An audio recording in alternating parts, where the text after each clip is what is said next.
The deafening crash of thunder tore through the evening sky as Olivia Fletcher clutched her sodden skirts, stumbling along the muddy banks of the Cimarron River. The year was 1878, and what had begun as a simple herb-gathering expedition outside Raton, New Mexico territory, had quickly devolved into a desperate fight for survival as an unexpected summer storm transformed the placid landscape into a treacherous maze of rising waters and shifting ground. "Steady now," Olivia whispered to herself, trying to quell the panic rising in her chest. At 22, she had lived in the West her entire life, but the ferocity of the territory's weather still managed to surprise her.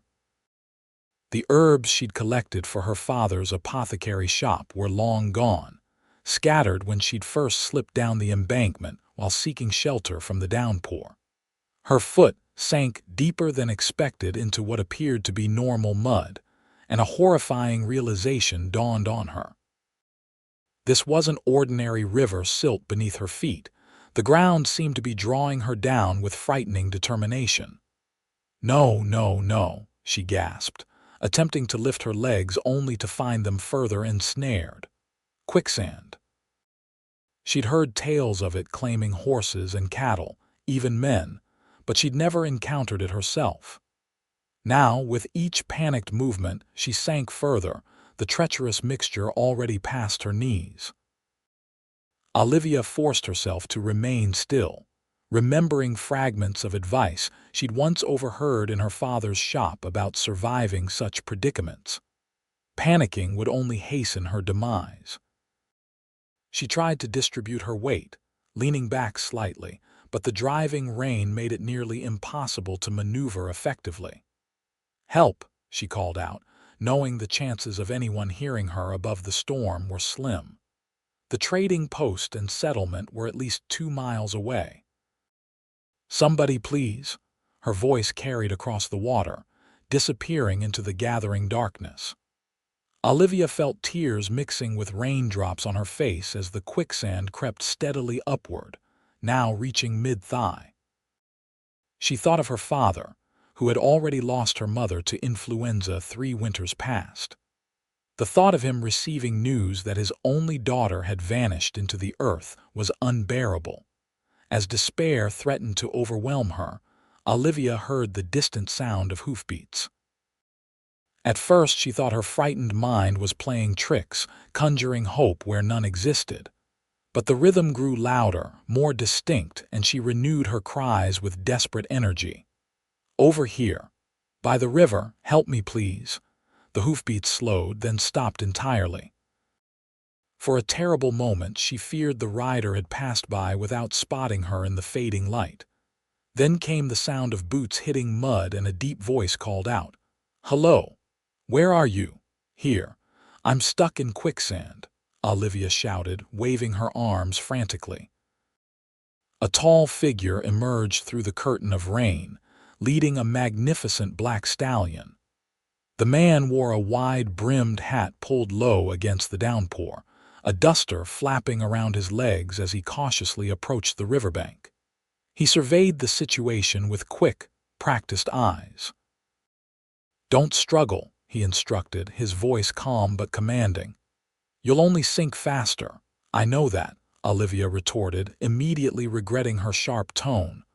"I'm sorry, I'm just scared." "Anybody would be," he finished, already removing his duster and hat. "Name's Ethan O'Malley." "I'm going to get you out, Miss Fletcher." "Olivia Fletcher." The man, Ethan, nodded once, tying his horse to a nearby tree before carefully testing the ground around the quicksand pit. "Miss Fletcher, I need you to remain as still as possible. I'm going to toss you this rope, and then I want you to loop it under your arms. Can you do that for me?" He uncoiled a lasso from his saddle, creating a large loop before throwing it with remarkable precision. It landed perfectly within Olivia's reach. With trembling hands, she managed to pull it over her head and secure it beneath her arms as instructed. "Good," Ethan said, wrapping the other end around his waist and backing toward firmer ground. Now, I'm going to pull, but you need to try and spread your weight out, lay back as much as you can. Olivia nodded, leaning backward despite every instinct screaming for her to remain upright. The quicksand now reached her waist, cold and unyielding. On the count of 3, Ethan called, digging his heels into more solid ground. 1, 2, 3. He pulled with tremendous strength, and Olivia felt the suction of the quicksand fighting against her liberation. For several horrifying seconds, nothing happened. Then, with a sickening squelch, she felt her body begin to move. Inch by agonizing inch, Ethan dragged her toward safety, his muscles straining against the rope. With one final, powerful heave, Olivia came free from the quicksand's grasp. The sudden release sent them both tumbling backward, Ethan landing hard with Olivia collapsing on top of him. For a moment, they lay there in the rain, both gasping for breath. Olivia became acutely aware of the strong arms that had instinctively wrapped around her when they fell. Her rescuer's chest rose and fell beneath her cheek, his heartbeat racing from exertion. She pushed herself up slightly, meeting the most striking pair of green eyes she had ever seen. "Thank you," she breathed, suddenly conscious of their intimate position. "You saved my life." Ethan's concerned gaze swept over her mud-covered form. "Can you stand? We need to get you somewhere dry before you catch your death in this weather." He helped her to her feet, but her legs, traumatized from the quicksand and now trembling with cold, gave way immediately. Without hesitation, Ethan scooped her into his arms, holding her close against his chest. "My horse can carry us both to town," he said, his breath warm against her rain-soaked hair. "Just hold on to me." As Ethan settled her onto his stallion before mounting behind her, Olivia felt something beyond the obvious relief of rescue, a strange flutter in her chest, as his arms encircled her to take the reins. It was inappropriate, perhaps, to notice the solid strength of the stranger holding her. But in that moment, with rain pouring around them and her life newly restored, Olivia couldn't bring herself to care about propriety. "Let's get you home, Miss Fletcher," Ethan said, spurring his horse toward Rattan. Neither could have known then how profoundly that rainy evening would alter the course of both their lives. The ride into Rattan was a blur of rain and thunder for Olivia. She found herself leaning increasingly into Ethan's chest, her body succumbing to exhaustion and cold. His arms remained firmly around her, one hand guiding the reins while the other kept her secure against him. "Stay awake, Miss Fletcher," Ethan urged when her head lolled against his shoulder. "We're almost there. Where can I take you?" Through chattering teeth, Olivia managed to direct him toward Fletcher Apothecary on the town's main street. As they approached the illuminated shop window, she could see her father's silhouette pacing inside, likely frantic with worry over her absence. The horse had barely stopped before the door flew open and Henry Fletcher rushed out, heedless of the downpour. "Olivia, good God, where have you?" His words died as he took in her mud-caked appearance and the stranger supporting her. "What happened?" "Quicksand, sir," Ethan explained succinctly, dismounting and lifting Olivia down with careful hands. "By the river. Your daughter handled herself admirably, but she needs warming up right quick." Henry's weathered face paled. "Bring her inside, please." The apothecary shop smelled of dried herbs and medicinal tinctures, a familiar comfort after the ordeal. Ethan carried Olivia through to the living quarters behind the shop, following Henry's hurried directions. A small fire burned in the hearth of their modest parlor, and Henry immediately began building it higher. "Set her down here," he instructed, indicating a well-worn sofa. "Olivia, my dear, you're frozen through." "I'll fetch the doctor," Ethan offered, reluctantly releasing her. "No need," Henry replied, his experienced apothecary's eye assessing his daughter. I have everything we need here. But, sir, I would be grateful if you could put your horse in our small stable out back and join us. I want to properly thank the man who saved my daughter." As Ethan stepped out to tend to his horse, Henry wrapped Olivia in blankets and pressed a steaming cup of willow bark tea into her trembling hands. "Who is he?" Henry asked quietly.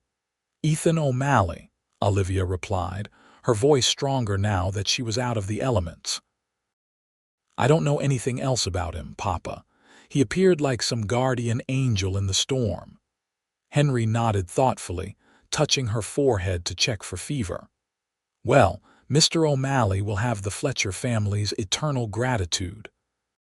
If that Quicksand had, he stopped, unable to complete the thought. When Ethan returned, he had removed his soaked hat and jacket, revealing dark brown hair that curled slightly at the ends and a lean, muscular build evident even through his damp shirt.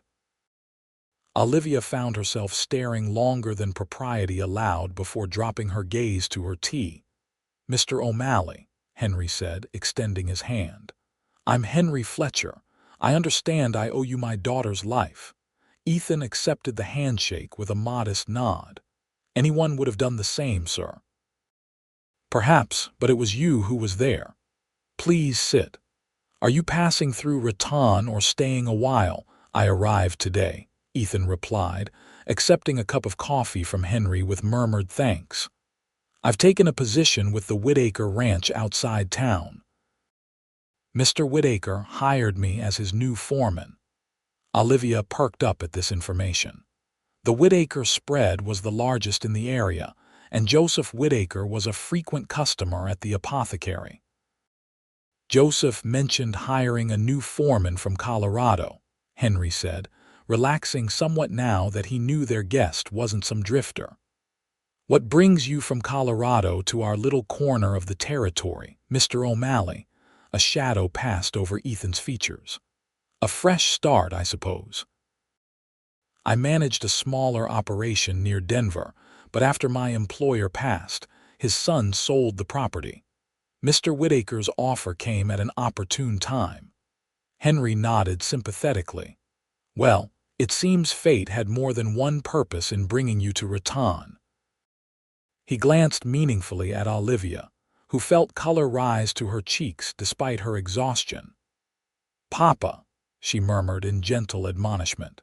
The conversation continued pleasantly as Olivia gradually warmed, her strength returning enough that she insisted on changing into dry clothes. When she returned to the parlor in a simple blue dress, her damp hair neatly braided, she found her father and Ethan discussing the medicinal properties of various local plants. "Mr. O'Malley has quite the knowledge of herbal remedies," Henry remarked with evident approval. "Apparently his mother was something of a healer back in Boston." "Is that where you're from originally?" Olivia asked, settling back onto the sofa. Ethan nodded. "Born there, but we moved west when I was 12. My father caught gold fever in '49, though we never struck it rich." A small smile softened his otherwise serious countenance. "Mother said he found gold enough in the land itself, learning to ranch instead of mine." The storm outside gradually subsided as they talked, and when Ethan finally rose to leave, Olivia felt an unexpected reluctance to see him go. "You must allow us to repay you somehow," Henry insisted, walking him to the door. "That's not necessary, sir." "Nonsense. At the very least, you must join us for Sunday dinner after church." Henry's tone brooked no argument. "Olivia makes an excellent roast chicken, and I won't take no for an answer." Ethan glanced at Olivia, who found herself holding her breath until he nodded his acceptance. "I'd be honored, Mr. Fletcher." "Until Sunday, then," Henry said, satisfied. At the door, Ethan paused, his green eyes finding Olivia's once more. "I'm glad you're all right, Miss Fletcher." "Thanks to you, Mr. O'Malley," she replied softly. After he departed, Henry turned to his daughter with a knowing look. "A fine young man, wouldn't you say?" Olivia busied herself tidying the cups. "He seems very capable." "And handsome," her father added with uncharacteristic mischief. "With excellent knowledge of medicinal herbs, a stable position, and clearly strong moral character." "Papa, please," Olivia protested, though she couldn't entirely suppress a smile. "The man merely did what any decent person would do." "Perhaps," Henry conceded, kissing her forehead. "But decent men who know the difference between yarrow and Queen Anne's lace, who manage respectable ranches, and who rescue beautiful young ladies from certain death, don't come along every day, my dear." With that observation, he bid her good night, leaving Olivia to her thoughts which, try as she might to direct elsewhere, kept returning to a pair of green eyes and strong arms that had held her close through the storm. The following days passed with agonizing slowness for Olivia. Though she resumed her normal duties at the apothecary, assisting her father with preparations and serving customers, her mind frequently wandered to thoughts of Ethan O'Malley.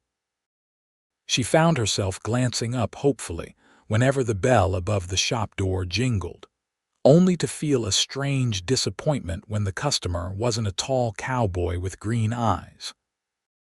"You're measuring twice the required amount of valerian root," her father observed on Saturday afternoon, startling her from her reverie.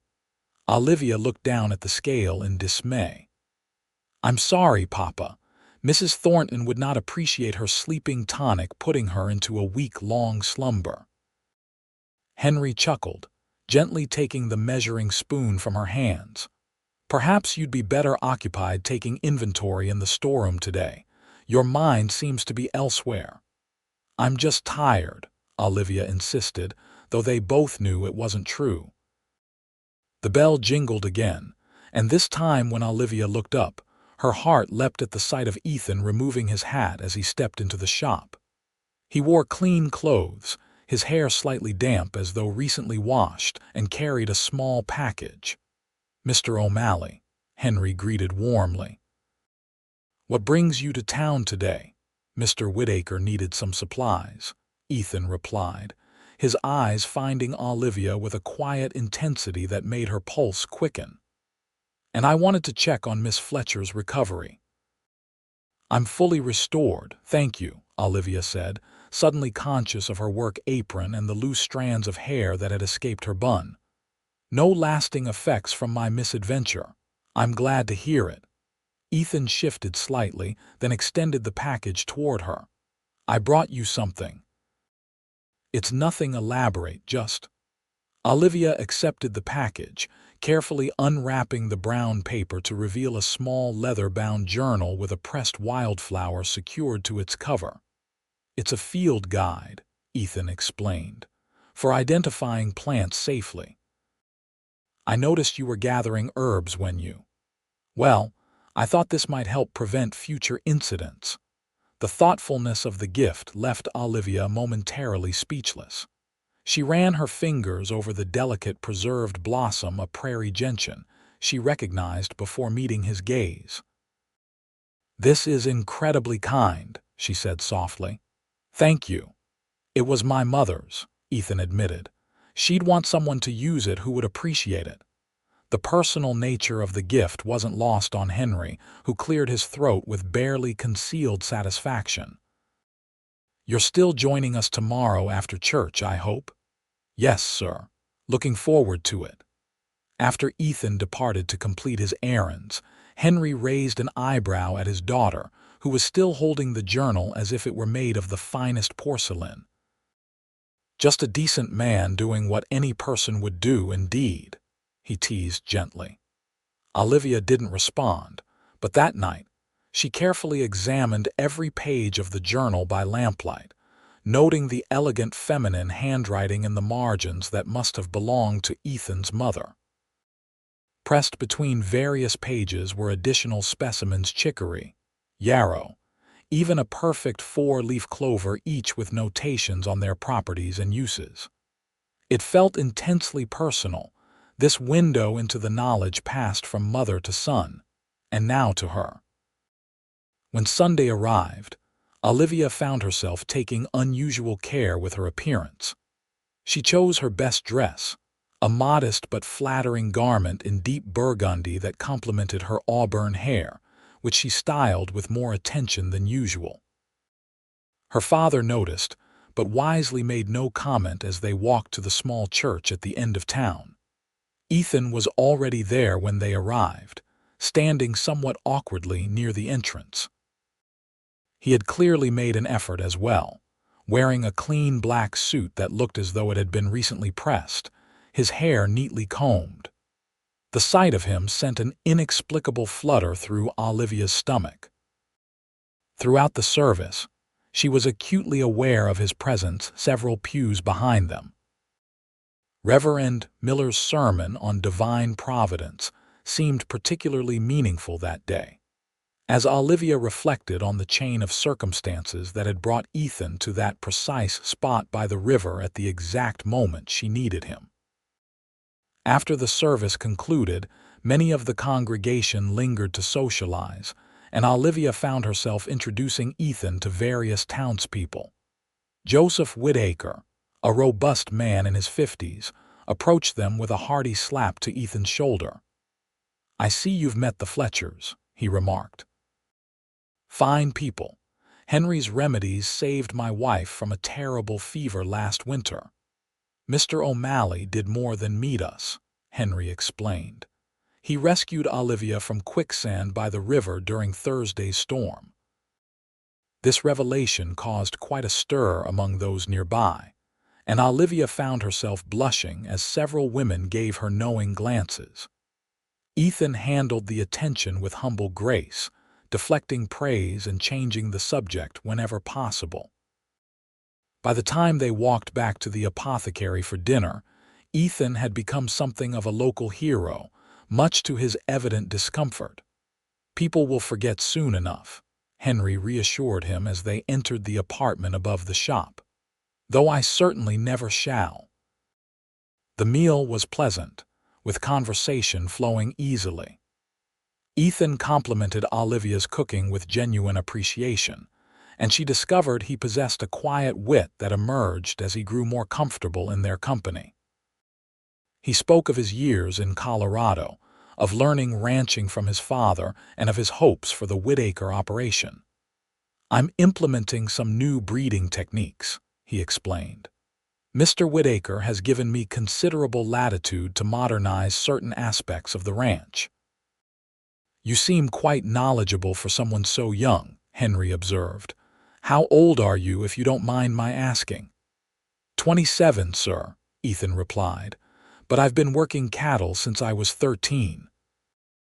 As the afternoon progressed, Henry claimed a sudden need to review his ledgers, transparently excusing himself to give the young people some time alone. Olivia would have been mortified by her father's obvious matchmaking had she not been secretly grateful for it. "Would you care to see our garden?" she offered, leading Ethan to the small but well-tended plot behind the apothecary where they grew many of their medicinal herbs. In the garden, surrounded by the fragrant plants, conversation turned to the journal he had given her. "I read through the entire guide last night," Olivia admitted. "Your mother's notes are fascinating. She was clearly very knowledgeable." A fond smile softened Ethan's features. "She was. Our neighbors in Boston called her a witch, but when their children fell ill, they still came to our door." "Is that why your family moved west?" Ethan nodded, absently brushing his fingers against a lavender plant. "Partly. Father wanted adventure and Mother hoped for a place where her skills would be appreciated rather than feared. She found it too. On the frontier, a woman who could heal was worth her weight in gold. She passed away." Olivia asked gently, 3 years ago, consumption." A shadow crossed his face. Ironic that she saved so many but couldn't save herself. Without thinking, Olivia placed her hand on his arm in sympathy. "I lost my mother 3 years ago as well. Influenza." Their shared loss created a moment of profound connection between them. Ethan looked down at her hand on his arm, then covered it with his own larger one. "I'm sorry for your loss," he said quietly, "and I for yours." They stood that way for several heartbeats, neither moving to break the contact. Finally, Ethan cleared his throat, reluctantly withdrawing his hand. "I should be getting back to the ranch," he said, though he made no move to leave. "Thank you for dinner.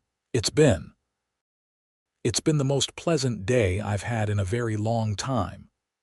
"Perhaps you could join us again," Olivia suggested, surprising herself with her boldness. "Or I could bring some of Papa's remedies out to the ranch sometime, for your medicine chest." Ethan's eyes brightened. "I'd like that very much, Miss Fletcher." "Olivia," she corrected him with a smile, "I think after pulling someone from Quicksand you've earned the right to use their given name." "Olivia," he repeated, as if testing how it felt on his tongue. "Then you must call me Ethan." As they walked back through the garden toward the front of the shop, Olivia felt a shift in the air between them, something tentative and new, but undeniably present. When they said goodbye, their eyes held a moment longer than necessary, and Olivia found herself watching his retreating figure until he disappeared around the corner. That night, she pressed a sprig of lavender between the pages of her new journal, marking the spot where Ethan's fingers had brushed the plant in her garden. Over the following weeks, Ethan became a regular visitor to the Fletcher household. Initially, his visits were thinly disguised as business purchasing liniments for the ranch hands, seeking advice about a horse's injured leg, delivering a message from Mr. Whitaker. But soon, even these pretexts faded as it became evident to everyone in Raton that Ethan O'Malley was courting Olivia Fletcher. Their courtship progressed with a sweet deliberateness that reflected both their personalities. Ethan would often arrive at the apothecary near closing time on Wednesday evenings to escort Olivia on walks through town. On Sundays, he joined them for dinner without fail, often bringing small gifts, a particularly beautiful stone he'd found, wildflowers from the range elland, once even a kitten he'd rescued from a hollow log, which promptly became the apothecary's resident mouser. "I've never seen my daughter so happy," Henry confided to Ethan one evening as they watched Olivia feeding scraps to the now growing kitten she'd named Sage. "You're good for her, son." The term of endearment wasn't lost on Ethan, who glanced at the older man with evident respect. "She's good for me, sir. Better than I deserve, probably." Henry clapped him on the shoulder. "That's what every worthy man thinks about the woman he loves." The observation hung in the air, neither confirming nor denying the emotion that had obviously developed between the young people. Ethan's gaze returned to Olivia, and the tenderness in his expression was answer enough. In late August, nearly 2 months after their first meeting, Ethan invited Olivia to accompany him to a social being held at the Whitaker Ranch to celebrate the successful completion of a cattle drive. It would be the first time they attended a public event together as a couple, and Olivia spent the day in a flutter of anticipation. The Whitaker property sprawled impressively across several hundred acres outside town. The main house was the grandest in the county, a 2-story structure with a wide veranda and actual glass windows throughout. When Ethan arrived to collect Olivia and her father, he seemed uncharacteristically nervous, fidgeting with the brim of his hat. "You look beautiful," he said when Olivia emerged in her best dress, a new blue creation she'd splurged on for this occasion. "Thank you," she replied, noting appreciatively how handsome he looked in his dress clothes. "You're quite dashing yourself." The social was already in full swing when they arrived, with lanterns illuminating the yard where tables had been set up for the feast. A small band played lively tunes, and several couples were dancing on a wooden platform constructed for the occasion. Mrs. Whitaker, A dignified woman with silver-streaked dark hair immediately approached them. "You must be Miss Fletcher. Ethan has spoken of you constantly, my dear. I'm delighted to finally meet you." Olivia blushed at this revelation while Ethan cleared his throat in embarrassment. "Mrs. Whittaker has been very patient with my distraction these past weeks," he admitted. "Nonsense," the older woman replied warmly. "The ranch has never run more efficiently. Love clearly agrees with you, Mr. O'Malley." The word love hung in the air between them as Mrs. Whittaker moved on to greet other guests. Though they had been courting for weeks, neither Ethan nor Olivia had spoken that particular word aloud yet. The evening progressed pleasantly, with Olivia meeting the ranch hands who clearly respected Ethan deeply. Several times, she overheard snippets of conversation praising his fairness and hard work. "Best foreman we've ever had," one weathered cowboy told her. "Treats every man with respect, works harder than any of us, and knows his business inside and out." As the music shifted to a waltz, Ethan extended his hand to Olivia. "May I have this dance?" He led her onto the platform with surprising grace for a man who spent most of his days on horseback. As they moved together beneath the stars, Ethan held her with a reverence that made her heart swell. "I never learned to dance properly," he confessed quietly. "I've been practicing with Mrs. Whittaker all week, so I wouldn't embarrass you tonight." The image of stern Ethan submitting to dance lessons with his employer's wife made Olivia smile. "You're doing wonderfully." As the music continued, Ethan guided them toward the edge of the platform and then beyond, into the shadows of the garden where they could speak privately. "I wanted to show you something," he said, leading her toward a small rise beyond the festivities. At the top of the gentle hill stood a modest cabin, newly constructed with a small porch and chimney. A lantern had been lit inside, casting a warm glow through the single window. "What is this?" Olivia asked, taking in the neat little structure.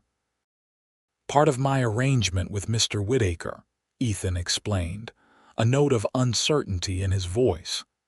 "Instead of living in the bunkhouse with the other hands, I have permission to build my own place on the property. It's small, but—" He hesitated, then continued more softly, "I thought maybe someday it could be a home, a real home." The implication was clear, and Olivia felt her pulse quicken. "It's lovely, Ethan." He turned to face her directly, taking both her hands in his. In the moonlight, his expression was earnest and vulnerable in a way she'd never seen before.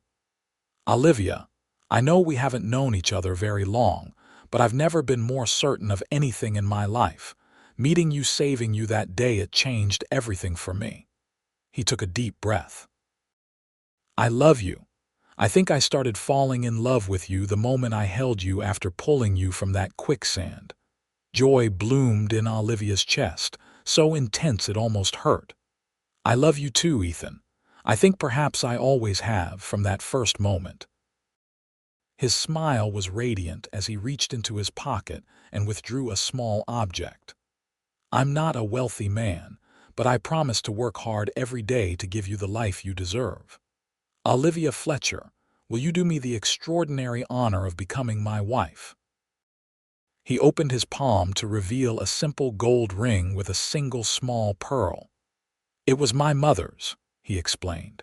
"She made me promise to give it only to a woman who was as kind and healing a presence in my life as she had been." Tears welled in Olivia's eyes. "Yes," she whispered, then more firmly, "Yes, Ethan, I will marry you." When he slipped the ring onto her finger, it fit perfectly, as if it had always been meant for her hand. Ethan cupped her face gently and leaned down to kiss her, their first kiss, sweet and tender beneath the vast New Mexico sky. When they returned to the celebration, they were met with knowing smiles and eventually a toast from Mr. Whittaker himself when they announced their engagement. Henry embraced Ethan like a son, his eyes suspiciously bright as he gave his blessing to their union. They agreed to marry in October, giving them time to prepare while still allowing for a wedding before winter set in.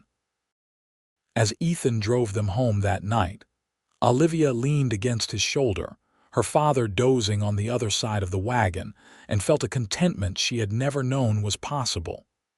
"To think," she murmured, "all this happiness because I was careless enough to get stuck in quicksand." Ethan's arm tightened around her shoulders. "I thank God every day for bringing me to that riverbank at that exact moment." Olivia smiled, touching the pearl ring that now adorned her finger. "As do I, my love, as do I." The weeks leading up to their wedding passed in a flurry of preparations. Olivia, with help from several ladies in town, sewed her wedding dress, a cream-colored gown adorned with lace that Mrs. Whittaker generously contributed from her own trousseau.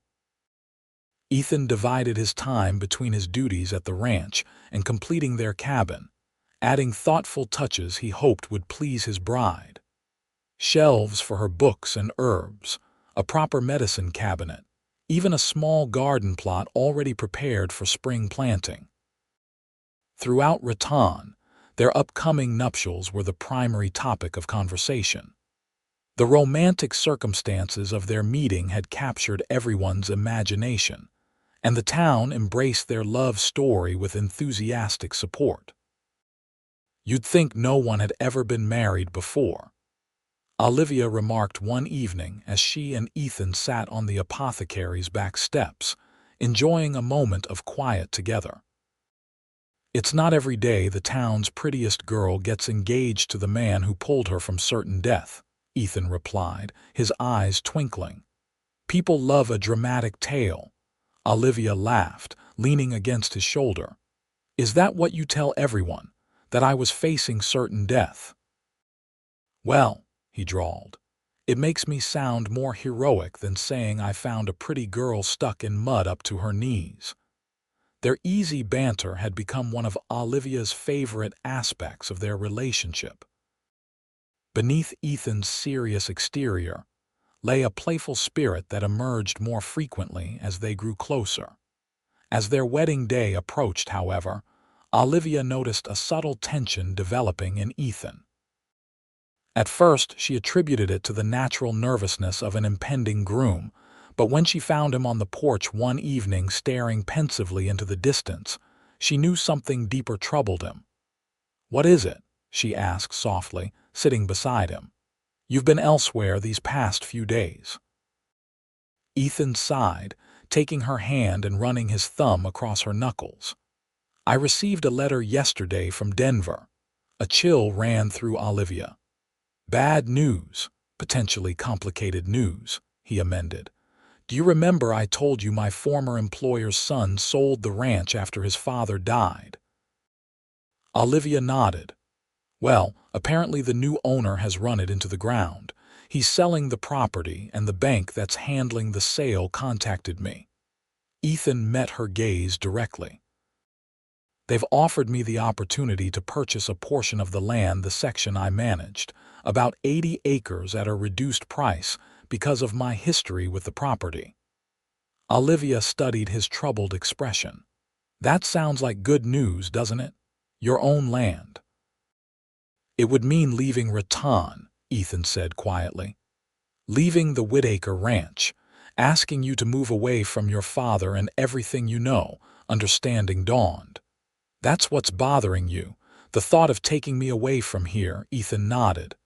"I know how close you and your father are. The apothecary has been your life. I wouldn't ask you to leave all that behind." Olivia took both his hands in hers, turning to face him fully. "Ethan O'Malley, when I agreed to marry you, I wasn't agreeing to marry this town or even that lovely cabin you've built. I was agreeing to build a life with you, wherever that might take us." Hope flickered in his eyes. "You'd consider moving to Colorado." "I'd consider moving much further than that to be with you," she assured him. "Besides, my father has been hinting for months that he'd like to train an apprentice. Perhaps this is the perfect opportunity. But your herbs, your practice, plants grow in Colorado too, she reminded him with a smile. And people there need healing just as much as they do here.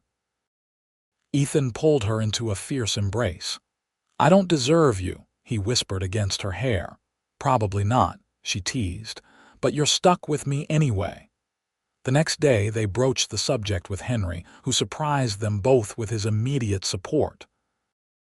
I've been expecting something like this, he admitted.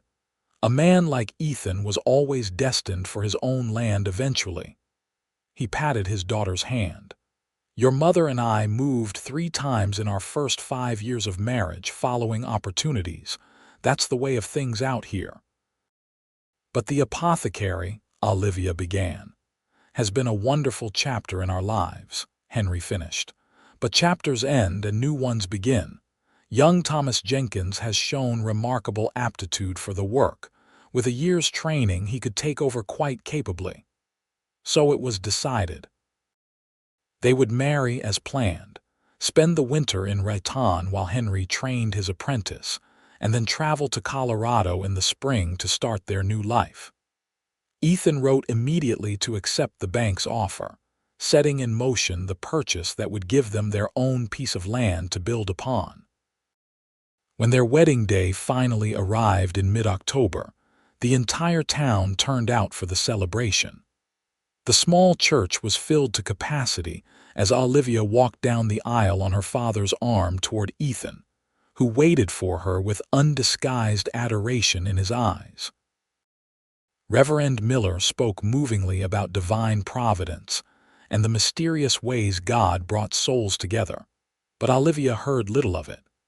Her attention was fixed entirely on the man before her, the man who had not only saved her life but had given it new purpose and joy. When they spoke their vows, promising to love and cherish one another for all their days, Olivia felt the absolute rightness of their union deep in her soul. As Ethan leaned down to seal their marriage with a kiss, she knew with unshakable certainty that whatever challenges life might bring, they would face them together. The celebration afterward was joyous, with music and dancing continuing well into the evening. As night fell, Ethan and Olivia slipped away from the festivities and made their way to the cabin he had built, now their home for the coming months before their move to Colorado. Inside, Ethan had prepared everything with thoughtful care. A fire already burned in the hearth, fresh flowers adorned the table, and the simple furniture gleamed with polish. Olivia stood in the center of the main room, taking in the space that represented the beginning of their life together. "Welcome home, Mrs. O'Malley," Ethan said softly, coming to stand behind her and wrapping his arms around her waist. Olivia leaned back against him, covering his hands with her own. "It's perfect," she whispered. That night, as they discovered each other with tender passion, Olivia thought of the strange twist of fate that had brought them together, how a moment of danger had led to a lifetime of love. As she drifted to sleep in her husband's arms, she sent a silent prayer of gratitude into the darkness for quicksand, rainstorms, and cowboys with ropes and strong arms. Their winter in Raton passed more quickly than either anticipated. Ethan continued his work at the Whitaker Ranch, earning the respect and friendship of everyone there, while Olivia divided her time between the apothecary and preparing for their eventual move. Henry worked diligently with young Thomas, whose aptitude for herbal medicine proved even greater than expected. In February, Ethan traveled ahead to Colorado to assess their new property and begin preparations for their arrival. The 2 weeks he was gone felt interminable to Olivia, who realized how completely he had become integrated into her life. When he returned, his eyes were bright with excitement as he described their land, the creek that ran through it, the meadow where they could build their house, the fertile soil that promised good grazing for cattle and rich harvests from a garden. "It needs work," he admitted, "but I can see what it could become." As March turned to April, they packed their belongings and prepared for departure. The night before they were to leave, the town organized a farewell gathering at the church, where Reverend Miller led prayers for their journey and future. Many eyes were damp as townspeople came forward with small gifts and good wishes. "This isn't goodbye," Olivia assured her friends. "We'll visit, and you must all come see us in Colorado." When they finally retired to their cabin for their last night in Raton, Olivia found herself unexpectedly emotional. "It feels strange," she confessed to Ethan as they lay in bed, "leaving the only home I've ever known." He brushed a strand of hair from her face, his touch infinitely gentle. "Home isn't a place, love, it's people. It's this us wherever we might be." Olivia smiled through her tears. "When did you become so wise, Mr. O'Malley?" "Around the time I fell in love with you, Mrs. O'Malley," he replied, kissing her forehead. "Now sleep. We have a long journey ahead." The following morning dawned clear and bright, as if the weather itself blessed their new beginning. Their wagon was packed, with Ethan's horse and 2 others tied behind. The most difficult moment came when Olivia embraced her father, both trying to be strong for the other. "You'll visit this summer," she reminded him, clinging tightly. "As soon as we're settled." "Wild horses couldn't keep me away," Henry promised, his voice gruff with emotion. "You two take care of each other." "We will, sir," Ethan assured him, shaking his hand firmly before being pulled into an unexpected embrace. The first days of their journey passed pleasantly enough, the spring weather favorable and the roads relatively good. They traveled with 2 other families heading north, providing companionship and added security. Evenings were spent around campfires, sharing stories and plans for the future. On the 4th day, however, the weather turned. Dark clouds rolled in from the west, and the temperature dropped precipitously. By midday, snow began to fall, unusual for April, but not unheard of in the high country they were traversing. "We should make camp early," Ethan suggested to the traveling party. "Find shelter before this gets worse." The others agreed, and they diverted to a wooded area that offered some protection from the increasingly bitter wind. The men worked quickly to establish a camp while the women organized supplies and prepared a hot meal. By nightfall, the snow was falling heavily, and Ethan's expression grew concerned as he returned to their wagon after checking on the horses. "This is developing into a proper spring blizzard," he told Olivia quietly. "We might be here for a day or 2. She nodded, handing him a cup of hot coffee. "We have supplies enough. Better safe than sorry." The storm worsened overnight, with howling winds and accumulating snow making it impossible to continue their journey.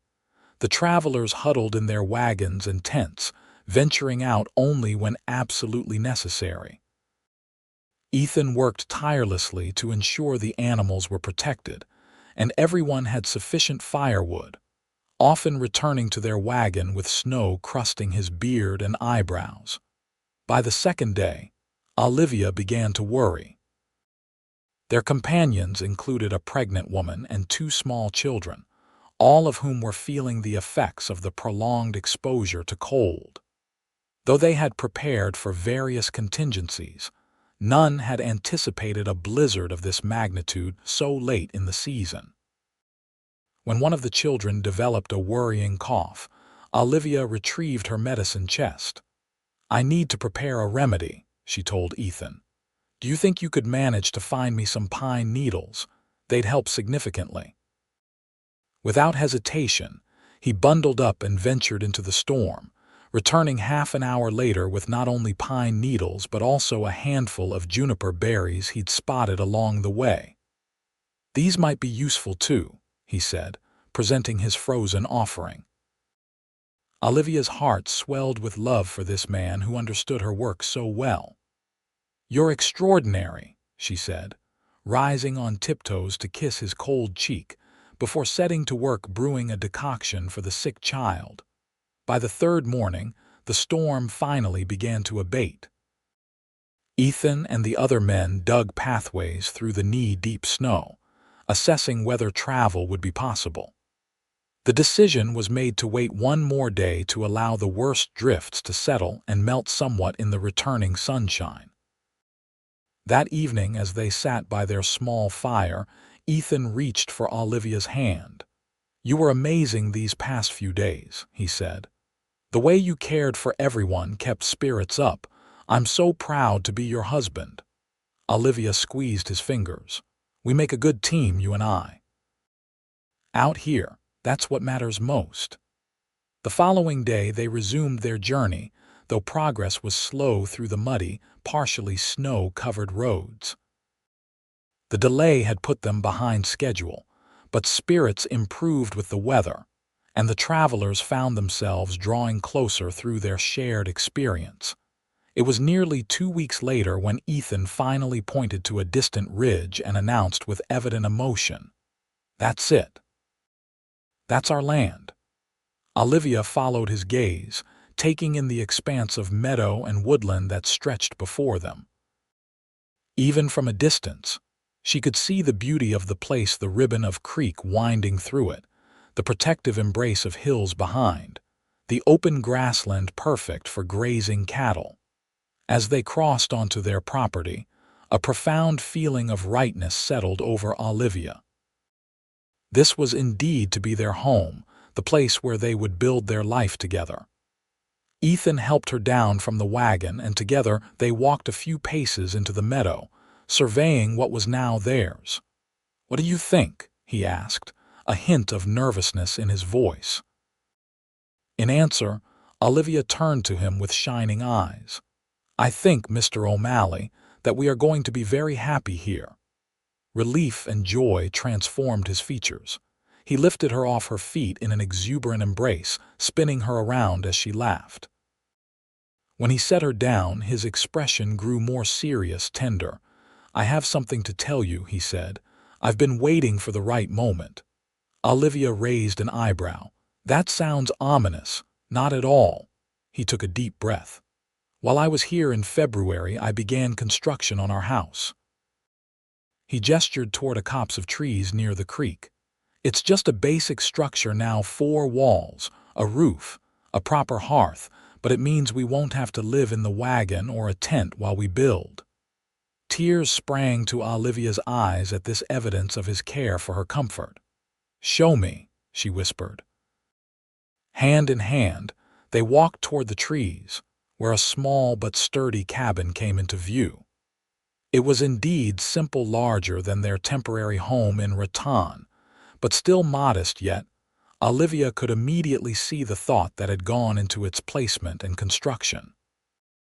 Windows faced east to catch the morning light, the door was wide enough to move furniture through easily, and a small covered porch provided shelter for removing muddy boots. Inside, the main room was dominated by a well-built stone fireplace. A loft area above would serve as their bedroom, while the main floor had space for living and cooking. It was rough, unfinished, but Olivia could envision exactly how it would look when completed. "It's perfect," she said, turning to Ethan with a radiant smile. "Absolutely perfect." He pulled her close, resting his chin atop her head. "Welcome home, Olivia." That night, they slept in their new house for the first time on a simple pallet before the fireplace. Though the accommodations were rustic, Olivia had never felt more content. As she drifted toward sleep in Ethan's arms, she realized she had one last piece of news to share. "Ethan," she murmured, her voice soft in the firelit darkness. "I have something to tell you too." He tightened his arm around her waist. "What is it, love?" Olivia took his hand and guided it to rest against her still flat stomach. "We're going to have a baby. Probably around November by my calculations." For a moment, Ethan went perfectly still. Then he raised himself on one elbow to look down at her, his expression a mixture of disbelief and wonder. "A baby? You're certain?" she nodded, smiling at his awe. "I suspected before we left Rattan, but I wanted to be sure before I told you." Without warning, Ethan's eyes filled with tears. He lowered his head to press a reverent kiss to her stomach, then captured her lips in a kiss of such tenderness it made her heart ache. "Thank you," he whispered against her mouth. "For this life you've given me, for our child, for everything." As spring turned to summer, Ethan and Olivia worked tirelessly to establish their new home. The cabin gradually transformed from a basic shelter to a proper house, with finished floors, plastered walls, and curtains at the windows. Outside, Ethan built a barn and corrals, while Olivia created an extensive garden filled with both cooking herbs and medicinal plants. Their nearest neighbors, the Caldwell family, lived 3 miles away and quickly became friends. Sarah Caldwell, a practical woman in her 30s with 4 children of her own, was delighted by the prospect of another baby in the area and readily shared her knowledge with Olivia. "First babies often come late," she advised during one visit. "Don't fret if you go past your time." In July, as promised, Henry arrived for an extended visit. The reunion was joyful, with much to share and show. He was impressed by all they had accomplished in such a short time. "You've created something special here," he told them, surveying the property with evident approval. "Both of you." His presence was particularly welcome as Olivia's pregnancy advanced. Though she remained active and healthy, the summer heat occasionally sapped her energy, and having her father's steady support, both emotional and practical, was a tremendous help. By the time Henry reluctantly departed in late August, promising to return before the baby's birth, Ethan had acquired a small herd of cattle and 2 milk cows. Their operation was modest but promising, with plans for expansion in the coming years. As autumn approached, they prepared for both the changing season and the baby's arrival. Ethan worked from dawn until dusk, ensuring their home was ready for winter, while Olivia preserved garden produce and organized the nursery corner of their main room. Together, they created a cradle from a fallen oak on their property, Ethan crafting the structure while Olivia sanded it to silky smoothness and sewed soft bedding. October brought the first frosts and the completion of their preparations. The root cellar was full, the woodpile substantial, and the house warm and welcoming. Henry arrived as promised, bringing gifts from Rattan and news of their friends. "Thomas is managing the apothecary admirably," he reported, "though everyone still asks after you." November arrived with unexpectedly mild weather. Olivia, now in her final days of pregnancy, found herself restless and eager for the baby's arrival. She took to walking the property each morning, Ethan or Henry always nearby, though trying to appear casual in their watchfulness. "I'm not going to deliver the baby in a field," she teased them. "I just need to move." On the morning of November 12th, Olivia woke before dawn with the unmistakable knowledge that today would be the day. She lay quietly for a moment, feeling the different quality of the discomfort she'd been experiencing intermittently for days. "Ethan," she said softly, touching his shoulder, "it's time to send for Mrs. Caldwell." He was instantly awake, concern and excitement warring in his expression. "Are you certain?" Olivia nodded, smiling at his anxious face. "Quite certain, but there's no need to panic.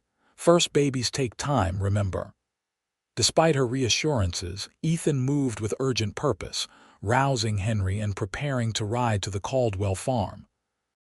Before leaving, he returned to their bedroom, kneeling beside Olivia with naked emotion in his eyes. "I'll be back as quickly as possible," he promised, pressing a kiss to her forehead. "I love you more than life." "I know," she replied, cupping his cheek. "Now go so you can return sooner." The hours that followed unfolded much as Sarah Caldwell had described. Olivia's labor progressed steadily, but slowly, giving her time to walk, rest, and prepare mentally for what was to come. Henry proved an unexpected comfort, his apothecary's knowledge including various herbs to ease her discomfort. When Ethan returned with Sarah, Olivia was immensely relieved to see the calm confidence in the older woman's manner. Sarah quickly assessed the situation, nodding with satisfaction. "Everything is proceeding perfectly," she assured them, shooing the men from the room. "Now we wait and let nature take its course." By late afternoon, the pains had intensified significantly. Olivia, who had imagined herself facing childbirth with stoic determination, found herself grateful for Sarah's steady presence, and Henry's herbal teas as waves of contractions washed over her. Outside their bedroom door, Ethan paced relentlessly. Each cry from his wife cut him to the quick, and several times he moved to enter the room, only to be intercepted by Henry. "She's strong," the older man reminded him. "And Sarah knows her business." As dusk fell, Olivia's labor entered its final stage. The pain was unlike anything she had experienced, seeming to consume her entire being. Just when she felt she couldn't possibly endure more, Sarah's voice cut through her consciousness. "I can see the head," she announced. "One more big push, Olivia." Gathering her remaining strength, Olivia bore down with all her might. There was a moment of searing intensity, then a sudden release and the most beautiful sound she'd ever heard. The indignant cry of her child entering the world. "A boy," Sarah declared, her weathered face breaking into a broad smile. "A fine, healthy boy." Minutes later, cleaned and wrapped in a soft blanket, the baby was placed in Olivia's arms. She gazed down at the tiny, perfect face, overwhelmed by a love so profound it seemed to transcend her physical exhaustion. "Ethan," she called softly, "come meet your son." The door opened immediately, revealing Ethan's anxious face. When he saw Olivia holding their child, he seemed to freeze on the threshold, overcome. "Come," she repeated, extending one hand toward him. "He's perfect." Moving as if in a dream, Ethan approached the bed and gently sat beside his wife and son.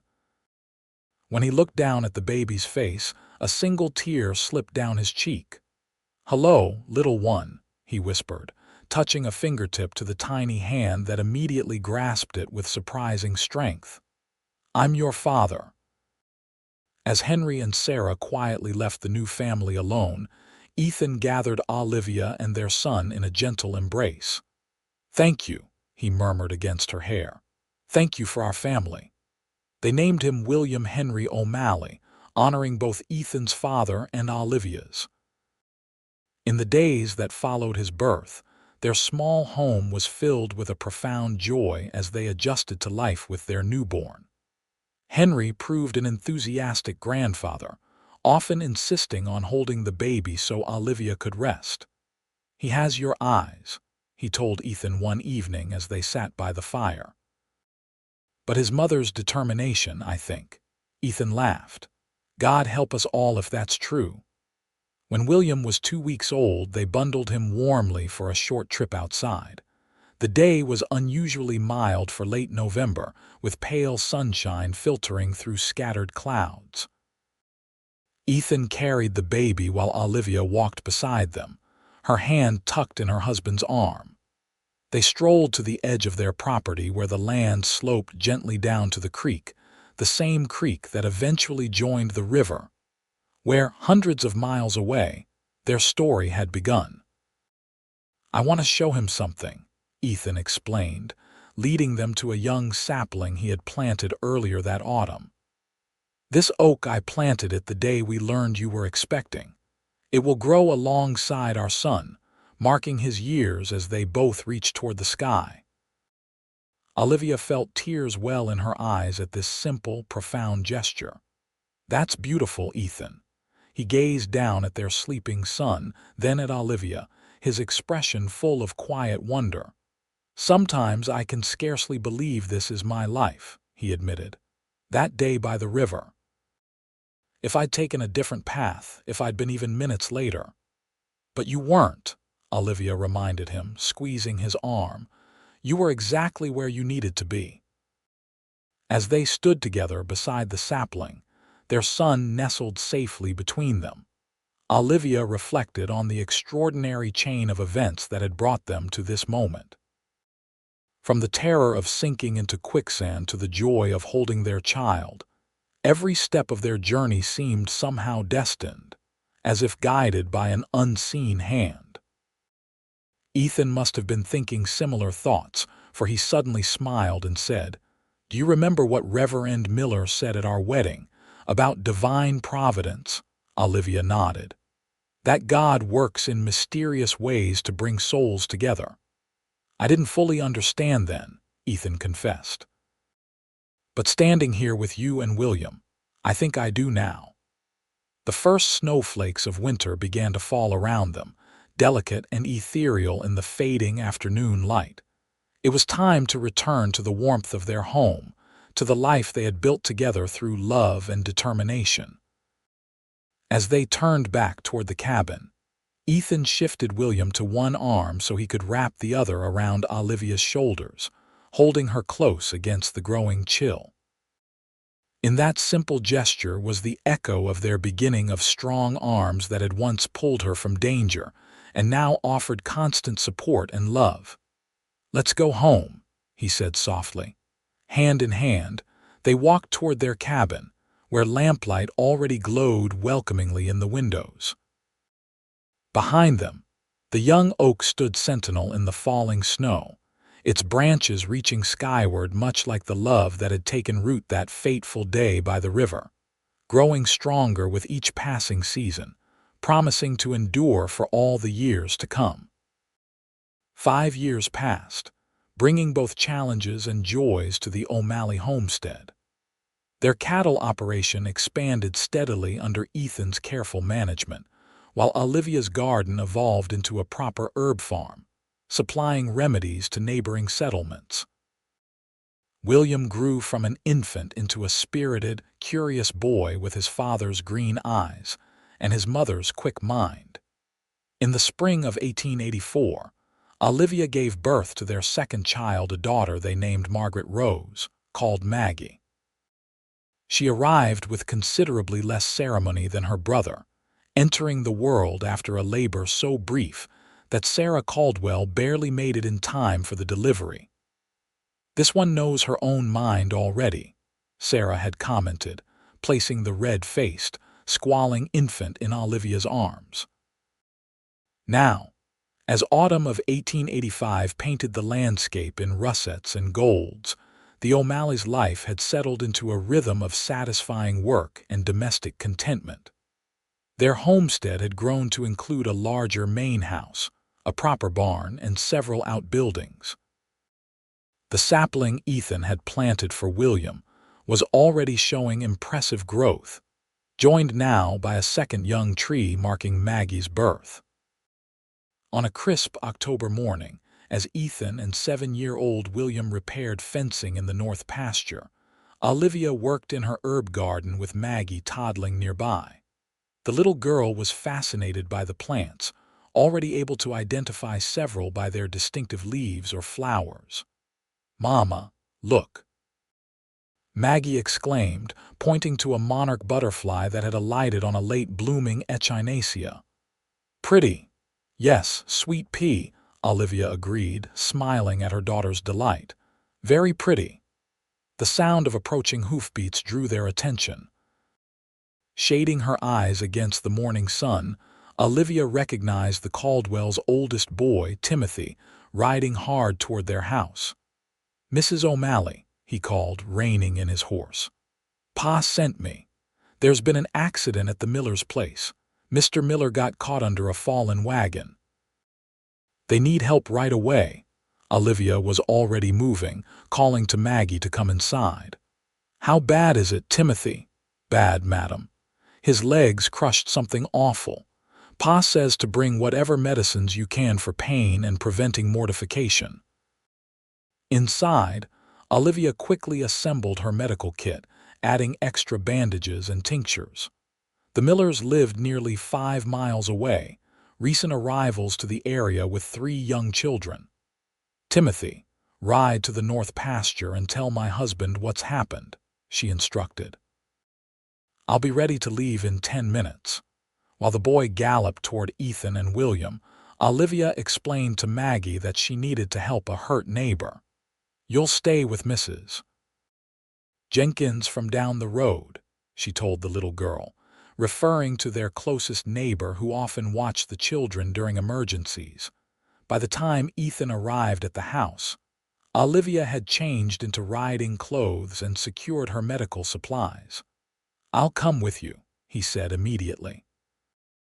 She shook her head. "Someone needs to stay with the children until Mrs. Jenkins arrives. I'll be fine, Ethan. This is what I do." Though clearly reluctant, he nodded. "Take Thunder," he said, referring to his fastest horse. "And be careful. That trail gets treacherous near the creek crossing." After kissing her family goodbye, Olivia mounted Thunder and set off with Timothy Caldwell, pushing the horse to a gallop once they reached open ground. The gravity of the situation was evident in the young man's tense expression. They arrived at the Miller homestead to find a scene of controlled chaos. John Miller lay on a hastily constructed pallet near the overturned wagon, his wife kneeling beside him with terror in her eyes.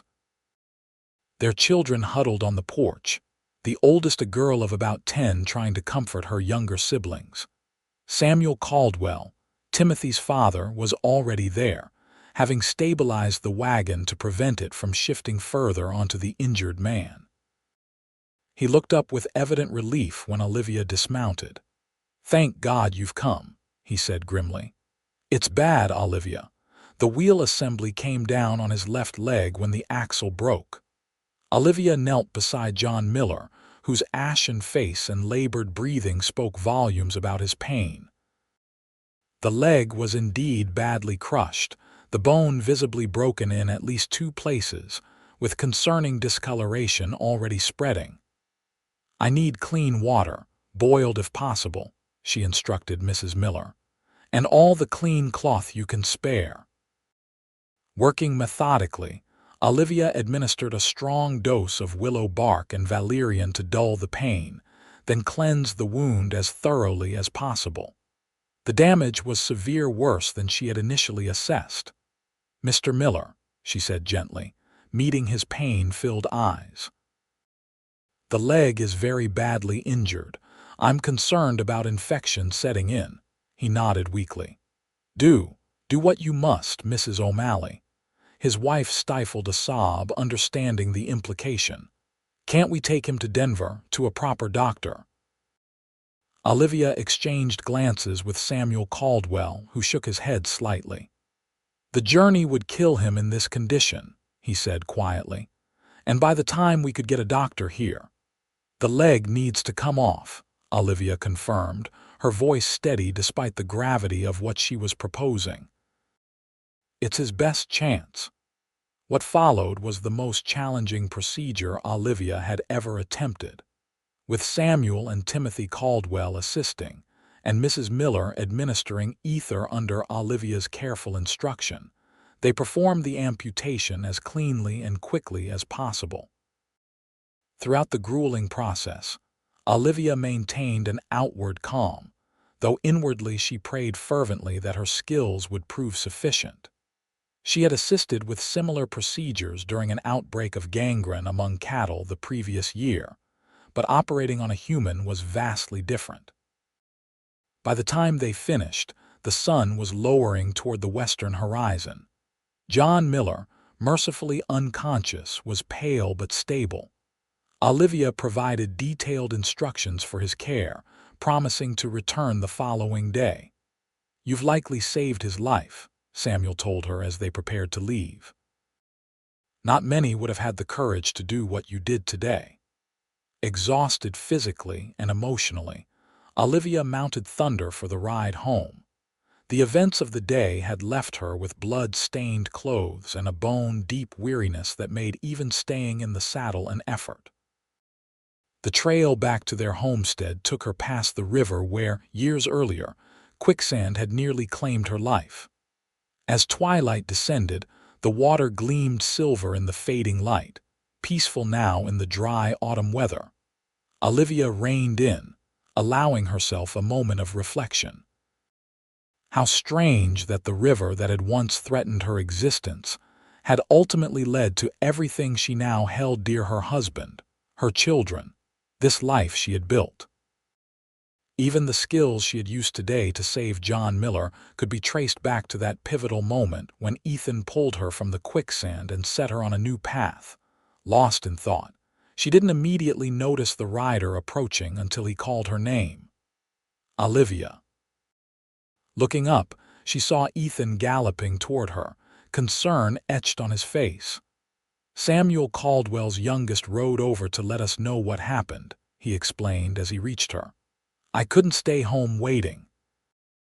The sight of him solid, dependable, and so beloved broke through the last of Olivia's composure. To her embarrassment, tears began streaming down her face. Without a word, Ethan dismounted and lifted her from her horse, holding her close against his chest as she finally released the tension of the harrowing day. "He'll live," she managed between sobs. "But I had to take his leg, Ethan." He soothed, stroking her hair. "You did what needed doing. You saved him." They stood by the riverbank as twilight deepened into dusk, Ethan's arms providing the same comfort and security they had the first time he held her. When Olivia's tears subsided, he helped her remount and rode beside her toward home, their horses walking close enough that their knees occasionally touched. "You know what I thought when I saw you sitting by the river?" Ethan asked as their homestead came into view, lamplight glowing in the windows where Mrs. Jenkins had prepared dinner for the children. Olivia shook her head. "I thought how remarkable you are," he continued, his voice warm with admiration. "How that frightened young woman I pulled from the quicksand has become this extraordinary healer who faces life and death with such courage." His words washed over her like a balm. "I was so afraid I would fail him," she admitted quietly. "But you didn't," Ethan reminded her. "Just as you haven't failed at anything you've set your mind to since the day I met you." As they approached their home, the front door burst open, and William ran out to meet them, followed more cautiously by Maggie. "Mama," William called, "did you save Mr. Miller?" Dismounting, Olivia gathered both children into her arms, drawing strength from their solid warmth. "I did everything I could," she told them honestly, "and now I'm very happy to be home with you." Later that night, after the children were asleep and Mrs.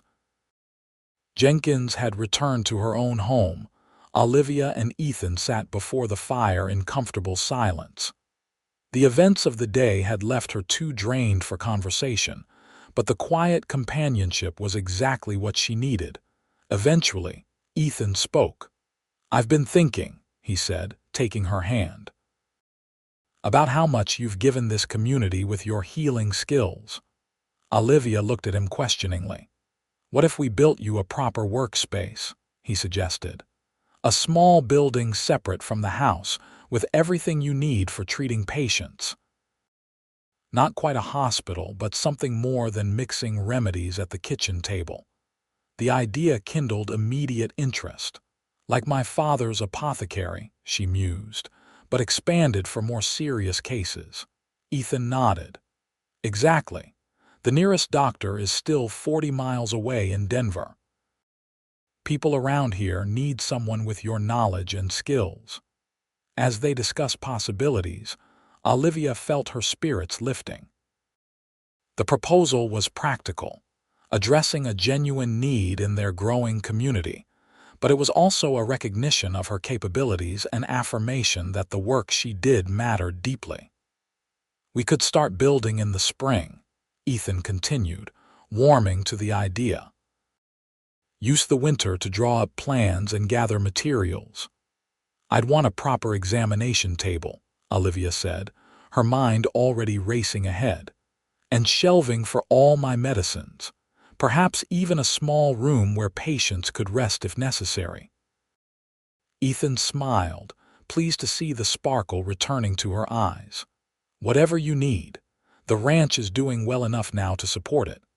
That night, as they prepared for bed, Ethan drew Olivia into his arms with unusual tenderness.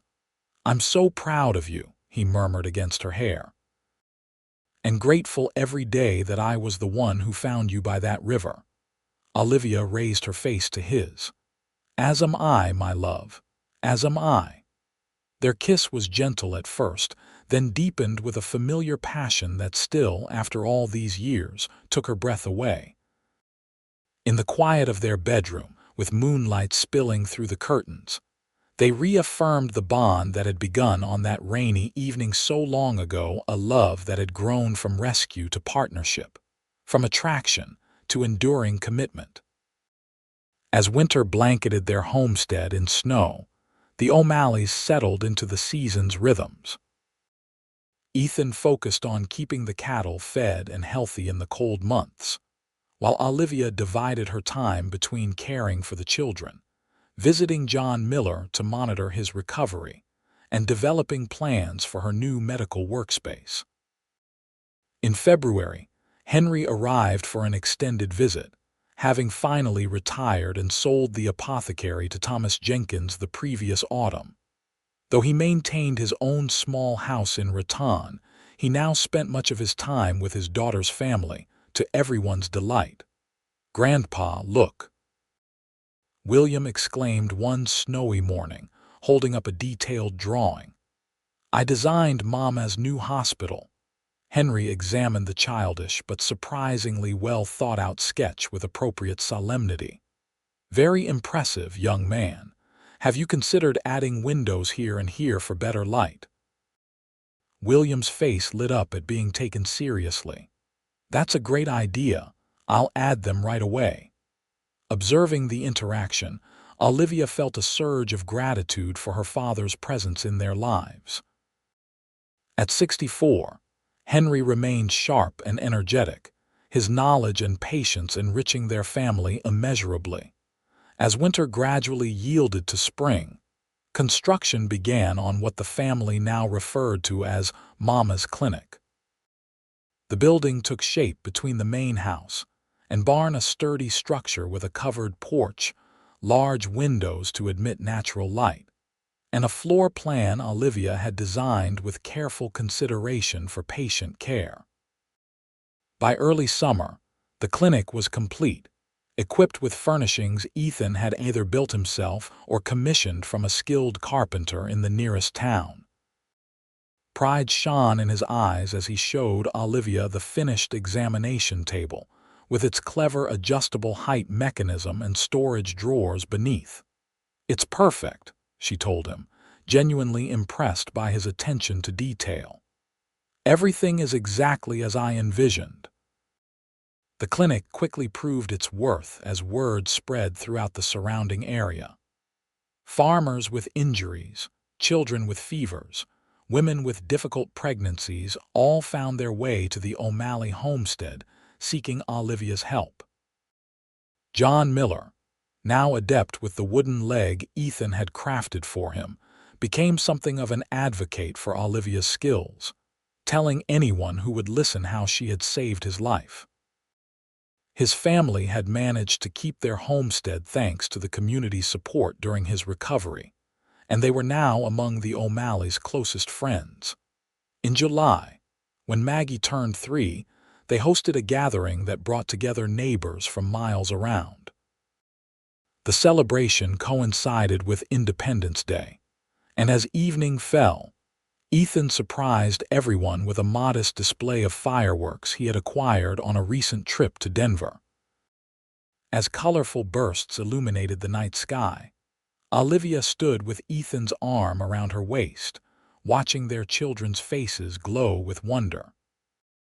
William, serious and thoughtful even at 8, asked detailed questions about how the fireworks worked, while Maggie simply clapped her hands in delight at each explosion. "They're growing up so fast," Olivia murmured, leaning into her husband's embrace. Ethan nodded, his expression reflective.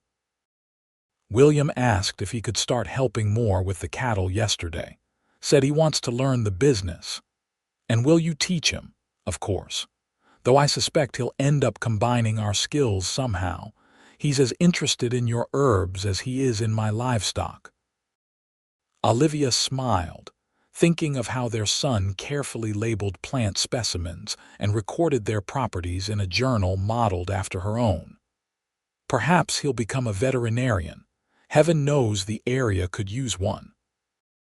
As the fireworks concluded and their guests began to depart, Olivia noticed Henry deep in conversation with their neighbor Mrs. Jenkins, a widow of about 55 with a kind face and a reputation for excellent pies. The two had developed a friendship over recent months, often exchanging books and engaging in long discussions about literature. "Your father seems to be enjoying Mrs. Jenkins' company," Ethan observed, following her gaze. Olivia raised an eyebrow. "Indeed, do you think that your father might be courting our neighbor? It appears that way to me." The possibility was surprising but not unwelcome. Henry deserved companionship in his later years, and Victoria Jenkins was a lovely woman of intelligence and warmth. That night, after the children were asleep and the household quiet, Olivia and Ethan sat on their porch, enjoying the cool evening air and the vast canopy of stars overhead. "I received a letter today," Ethan said after a comfortable silence. "From Joseph Whittaker." Olivia turned to him with interest. "How is he? It's been, 2 years since we last saw him?" "Almost 3. He's well, though getting on in years." Ethan hesitated, then continued. "He's considering selling the ranch in Raton. Says he and Mrs. Whittaker want to move closer to their daughter in California." "That's a significant change for them," Olivia remarked. "The Whittaker Ranch has been a cornerstone of Raton for decades." Ethan nodded, his expression thoughtful. "Joseph asked if we might be interested in purchasing it. Not the entire property, that would be beyond our means, but a portion of it, perhaps in partnership with another buyer." Olivia studied her husband's face in the moonlight.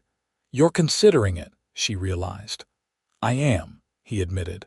"Not to leave here, this is our home, but as an investment, a way to expand our operation. William could oversee it when he's older if he's interested." The idea was both exciting and daunting. Their homestead was thriving, but purchasing additional property would stretch their resources considerably. Yet the opportunity to acquire land they were already familiar with, in the town where their story had begun, held undeniable appeal. "What do you think?" Ethan asked, clearly valuing her opinion on the matter. Olivia considered carefully before responding.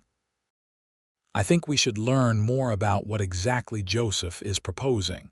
If the terms are reasonable, it could be a wonderful opportunity for our family's future."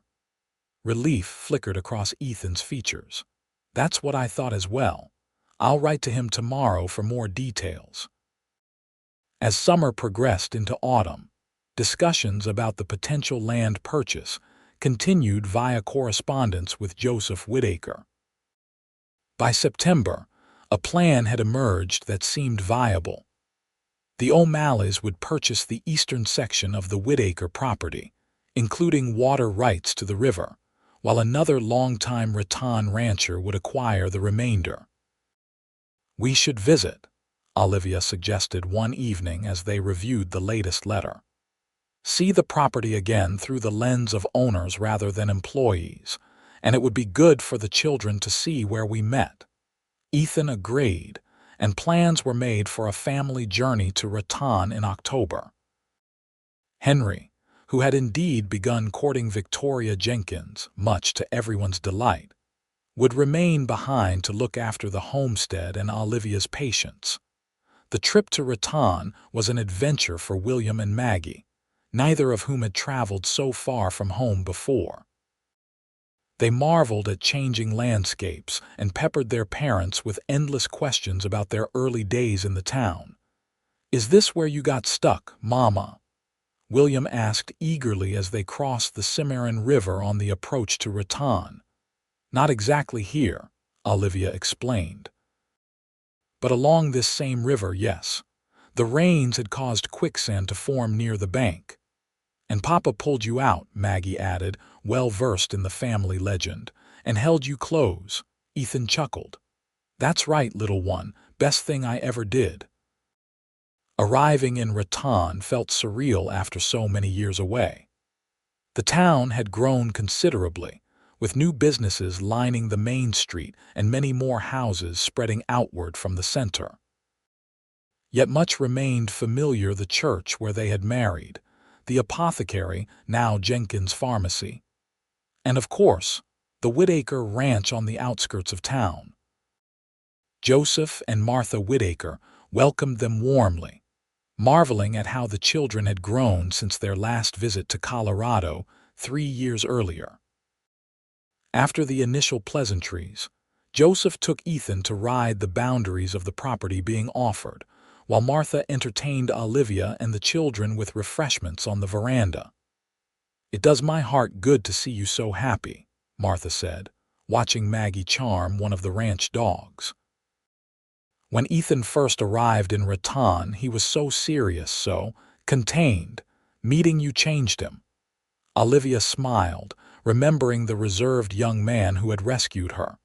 "We changed each other, I think." That evening, after the children had been settled in the Whittakers' guest rooms, Ethan and Olivia walked together under the stars, discussing what they had seen and learned throughout the day. "The land is in good condition," Ethan reported. "Joseph has maintained it well. And the location is excellent: good water access, decent grazing, not too far from town." "So you want to proceed?" Olivia asked, already knowing the answer from the excitement in his voice. Ethan nodded. "If you agree." "It would mean dividing our time between here and Colorado, at least initially until we hire the right foreman." "I think it's the right decision," Olivia said. "Not just financially, but for our family. There's something meaningful about owning a piece of the place where our story began." The following day, they visited the river where their lives had intersected so fatefully. The banks were dry in the autumn weather, giving no hint of the treacherous quicksand that had formed during that long-ago storm. "It looks so ordinary," William observed, clearly disappointed by the placid scene. "Most dangerous things do," Ethan told him, ruffling his hair. "That's why they're dangerous." Maggie, less interested in the historical significance of the spot, busied herself collecting pretty stones along the shoreline. "For Grandpa," she explained when asked, "and Miss Victoria." Later, they visited the church and the former apothecary, now thriving under Thomas Jenkins' management. The young pharmacist was delighted to see his mentor's daughter and proudly showed them the improvements he had made to the shop.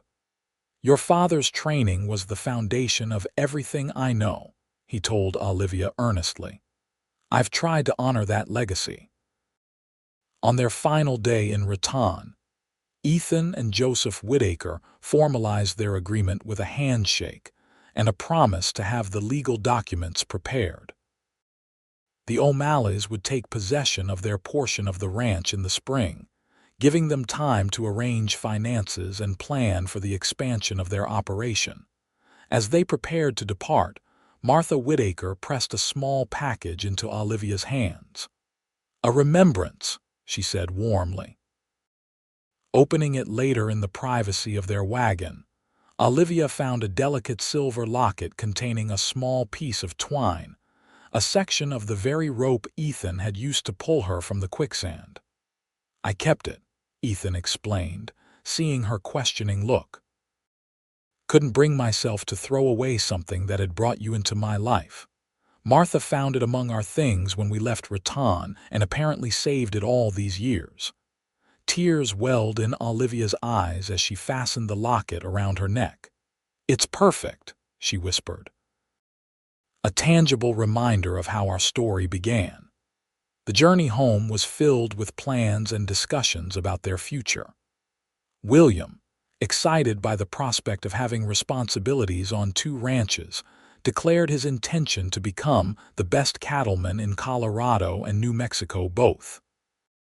Maggie, not to be outdone, announced she would be a doctor like her mother, but would also raise horses prettier than anyone else's. Arriving back at their homestead, they were greeted by Henry and Victoria, who had clearly enjoyed their time managing the property together. The older couple had news of their own to share. They had decided to marry in the spring. "It seems quicksand and river rescues aren't the only paths to happiness," Henry joked, his arm around Victoria's shoulders. "Sometimes it just takes a good book and better conversation." That night, after the excitement of homecoming and engagement announcements had subsided, Olivia and Ethan stood together on their porch, looking out over the land they had cultivated from wilderness into home. "We've come so far," Olivia mused, touching the locket at her throat. "From that terrified girl in the quicksand and the serious young foreman who saved her." Ethan drew her into his arms, echoing the protective embrace of their first meeting. "And yet, in all the ways that matter, we're still those same people. You still bring light and healing wherever you go, and I still find my greatest purpose in keeping you safe. And loving me," Olivia added with a smile. "That was never a choice," Ethan replied, his voice soft in the darkness. "From the moment I held you, soaking wet and covered in mud, loving you was as inevitable as sunrise." As they stood together under the vast Colorado sky, Olivia reflected on the extraordinary journey that had brought them to this moment, from a chance rescue beside a rain-swollen river to a life rich with purpose, family, and deepening love. Whatever challenges lay ahead, whatever new chapters they would write together, the foundation remained unshakable. 2 lives forever altered by a moment of danger and the courage to reach out a helping hand. When Ethan finally led her inside to their waiting children and the warmth of their home, Olivia carried with her the profound certainty that some things in life, true love among them, were worth any risk, any struggle, any journey. And that sometimes the most treacherous ground could lead to the most solid foundation, if only you had someone to pull you free and hold you close.